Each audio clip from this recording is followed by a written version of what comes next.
Wala ka na masabi. Nag-shopping ka na. Oh, ayan. Ano, may damit ka na? Oo. Wala daw damit eh. Kaya alam niyo na ang gagawin pag nagre-reklamo.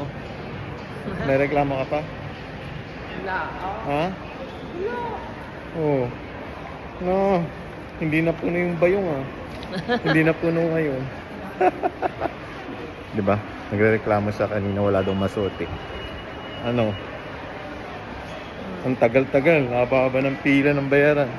Sabi ko wag na. Pero pinagpilitan pa rin. Ha? Ha? Kailangan ko.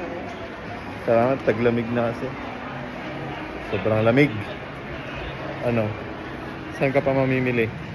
Wala na. Okay. Next time ulit. Ha? May pera ka pa? Next time ulit.